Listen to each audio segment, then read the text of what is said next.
Mendidik anak menurut jalan Tuhan. Shalom saudara-saudari terkasih. Mendidik anak adalah sebuah panggilan yang besar.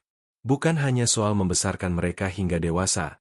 Bukan hanya tentang memberi sekolah yang baik atau masa depan yang terjamin. Mendidik anak menurut jalan Tuhan berarti menuntun hati mereka untuk mengenal, mengasihi, dan takut akan Tuhan sepanjang hidup mereka. Di dalam Amsal pasal 22 ayat 6 tertulis, "Didiklah orang muda menurut jalan yang patut baginya, maka pada masa tuanya pun ia tidak akan menyimpang daripada jalan itu." Ayat ini bukan janji instan bahwa anak tidak akan pernah salah. Tetapi ini adalah prinsip rohani. Benih yang ditanam dengan benar, pada waktunya akan bertumbuh.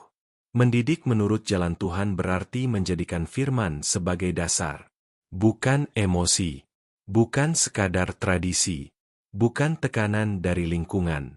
Tetapi kebenaran Tuhan sebagai kompas.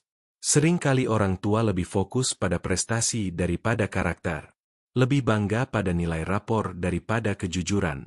Lebih khawatir tentang masa depan karir daripada keselamatan jiwa.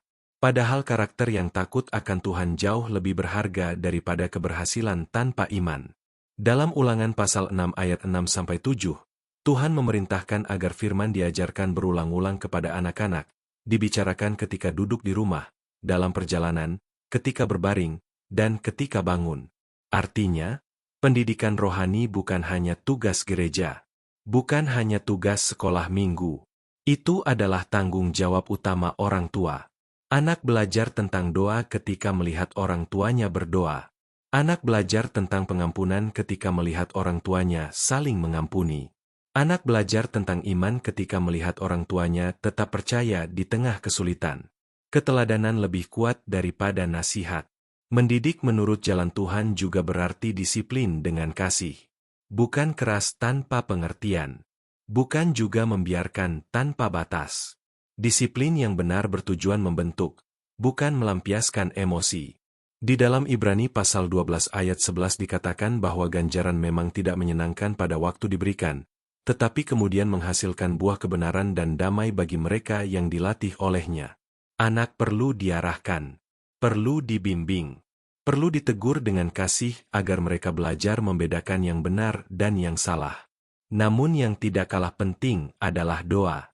Tidak ada pendidikan rohani yang kuat tanpa doa yang tekun. Ada hal-hal yang tidak bisa dijangkau oleh nasihat, tetapi bisa dijangkau oleh doa. Mungkin hari ini ada orang tua yang merasa gagal, merasa anak mulai menjauh, merasa usaha selama ini tidak terlihat hasilnya. Jangan putus asa. Tuhan melihat setiap doa. Tuhan melihat setiap air mata. Tuhan mampu bekerja bahkan ketika kita merasa tidak berdaya. Mendidik anak menurut jalan Tuhan adalah proses panjang. Ada musim menanam, ada musim menyiram, dan ada musim menuai. Tetaplah setia di musim menanam. Ingatlah, anak bukan milik kita sepenuhnya. Mereka adalah titipan Tuhan. Kita dipercaya untuk membentuk mereka, tetapi Tuhanlah yang menumbuhkan iman di dalam hati mereka. Kiranya setiap orang tua rindu berkata, "Tuhan, tuntun aku agar tidak hanya berhasil membesarkan anak, tetapi berhasil membimbing mereka berjalan di jalan Engkau." Mari kita berdoa. Tuhan yang penuh kasih, terima kasih atas anak-anak yang Engkau percayakan. Beri kami hikmat dalam mendidik mereka. Ajari kami sabar ketika mereka sulit diatur. Ajari kami lembut ketika mereka melakukan kesalahan. Ajari kami tegas ketika mereka perlu diarahkan. Tolong kami menjadikan firman sebagai dasar dalam keluarga kami. Biarlah anak-anak bertumbuh mengenal dan mengasihi Engkau sejak dini. Dan ketika mereka dewasa nanti, kiranya mereka tetap setia berjalan di jalan Engkau. Dalam nama Tuhan Yesus kami berdoa. Amin. Saudara-saudari terkasih, jika renungan ini memberkati, mari dukung channel ini dengan subscribe, like, dan bagikan kepada keluarga dan sahabat. Kiranya semakin banyak keluarga rindu mendidik anak menurut jalan Tuhan. Tuhan memberkati.